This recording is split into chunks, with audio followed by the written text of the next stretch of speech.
Mas aqui não é bem um ferro velho de aeronaves.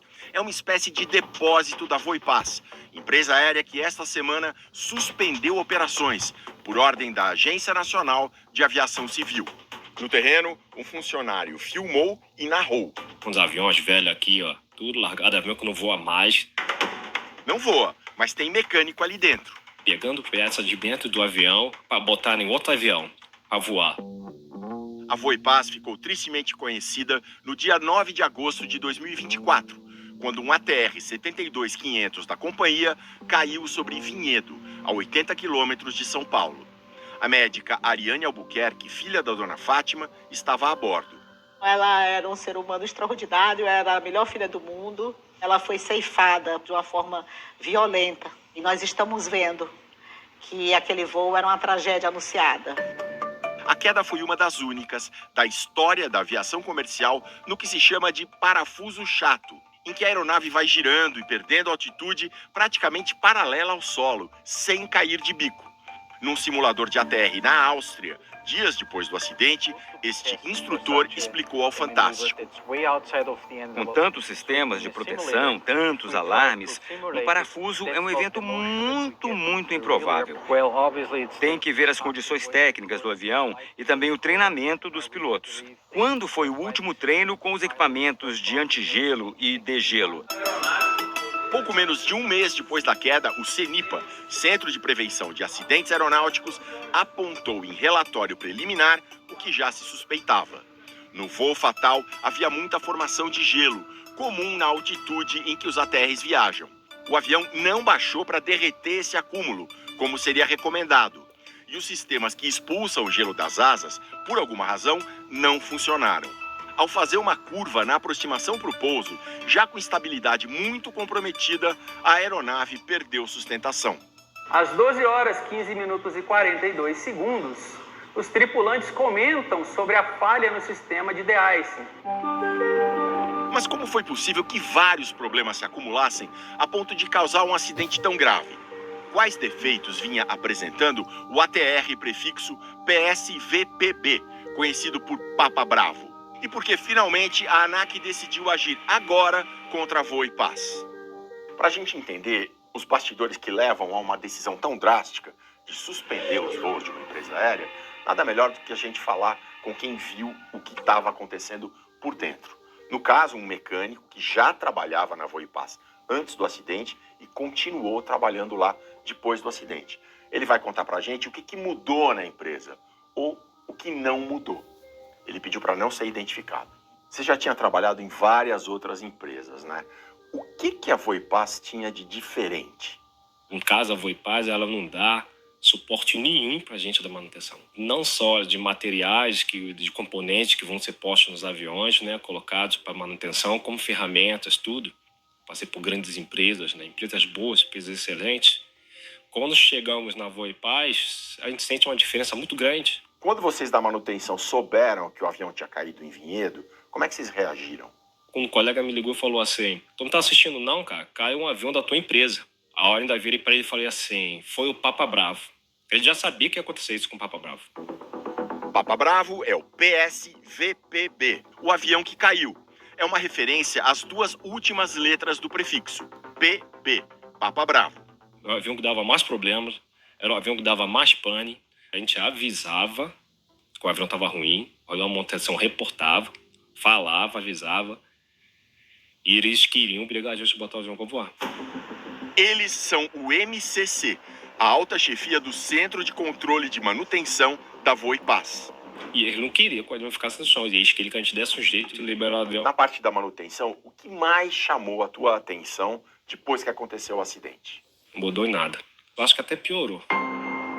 Estas imagens obtidas pelo Fantástico são de dezembro. Mostram aviões parados numa área do aeroporto de Ribeirão Preto, cidade sede da empresa. 4 ou 5 aviões, ATR.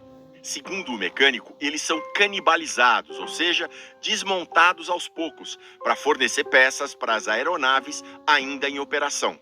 Essa prática não é necessariamente um problema, mas no caso da Voipaz, era feita de modo irregular, segundo o mecânico.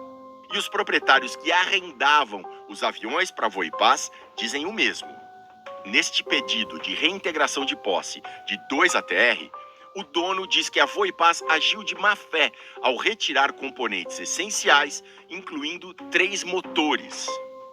E quando a Voipaz se apertava em relação a alguma pane dessa, o avião tinha que voar, e mandava a gente tirar de lá. Peças no motor, peças hidráulicas, peças pneumáticas. A gente recebeu umas imagens de uns aviões, envelopados com uma lona. O que é aquilo? Aqueles eram os aviões que estavam no mato. Para que eles mandaram cobrir? Porque a ANAC ia fazer uma vistoria lá. E eles não queriam que a ANAC visse que estava faltando componente nesse avião, que a gente tirava componente desse avião para outro avião. Eles estavam escondendo da ANAC. Os relatos do mecânico experiente coincidem com mensagens obtidas com exclusividade pelo Fantástico. Textos e áudios que estavam no celular do copiloto Humberto Alencar. A polícia encontrou o aparelho nos destroços. Eu trouxe esse celular para casa, levei para uma assistência técnica e esse celular foi recuperado 100%. E eu consegui fazer, o backup e entregar para a Polícia Federal e ajudar da melhor maneira possível a manter a integridade do meu marido. Semanas antes da queda, ele desabafou com um colega. Essa aviação tá complicada, meu caro, com esses aviões fadigados. Não adianta, rapaz, não adianta. Tem que rezar para esse pessoal fazer o possível, para modernizar essa frota. Porque é complicado, meu irmão? No grupo de tripulantes, mais relatos de problemas. Um funcionário manda um vídeo. Misericórdia, o que é isso? Porta principal? Serviço. O ouvido do comissário que lute. Ninguém reportou isso nos outros voos? Manutenção não fez nada? Passamos aqui para manutenção em Guarulhos, vamos ver. Tô aqui no avião e não fizeram nada. Em setembro do ano passado, logo depois do acidente, a ANAC fez na Voipaz o que se chama de Operação Assistida. Nós apuramos que foram determinadas correções, como reforçar a frota com aeronaves reservas, para que os aviões pudessem passar mais tempo em manutenção, reduzir o número de rotas, substituir funcionários. No entanto, a agência avaliou que a Voipaz não cumpriu o apontado e essa semana mandou suspender os voos, considerando as operações em risco. A conclusão da ANAC foi baseada numa degradação do sistema de gestão de segurança operacional da empresa. Não podemos afirmar uma relação entre as condições que levaram à suspensão e o acidente nesse momento. A investigação do acidente, que está sendo conduzida pelo CENIPA, ela ainda está em andamento. Em nota ao Fantástico, a Voipaz afirma que pretende retomar as atividades o mais rápido possível e que durante seus 30 anos de operação, a segurança sempre foi prioridade máxima. Segundo a companhia, o relatório preliminar do CENIPA confirmou que a aeronave do voo 2283 estava com certificação válida e todos os sistemas em funcionamento. Sobre a manutenção das aeronaves, a Voipaz defende que a reutilização de componentes entre aviões é legal, quando há certificação e rastreabilidade adequadas. A empresa contesta denúncias de irregularidades, afirmando seguir todos os protocolos regulatórios. Sobre os aviões envelopados, diz que nunca burlou fiscalizações. A Associação das Vítimas lamenta que a ANAC não tenha agido antes do acidente e agora espera a decisão final da agência e as conclusões da Polícia Federal. Para nós, já foi, mas nós continuamos lutando para que outras vidas não sejam ceifadas de uma forma tão violenta, tão jovem, e a gente tenha mais tragédias anunciadas. Nós queremos justiça e a justiça é a verdade, que seja para culpar ou para nos sentar. Mas nós queremos a verdade, nós temos certeza que a Polícia Federal chegará. Hoje, fora da Voipaz, o mecânico reflete sobre os dramas de consciência. Cheguei a chorar, cheguei a até procurar psicólogo e tudo, porque às vezes a gente acha que a gente está conivente. Gente, eu podia ter feito melhor, porque eu não briguei, porque eu não fui mais à frente, porque eu não fui lá, criei casa. Já a viúva do copiloto fica com a lembrança da última mensagem do marido, que ele mandou um pouquinho antes de embarcar de Cascavel, no Paraná, para Guarulhos. Sempre tem uma confusão, sempre tem uma coisa de errado, É impressionante. Raramente tem um voo assim redondinho, sabe? Mas tudo bem, se Deus quiser, daqui a pouco a gente decola e vamos chegar bem em São Paulo.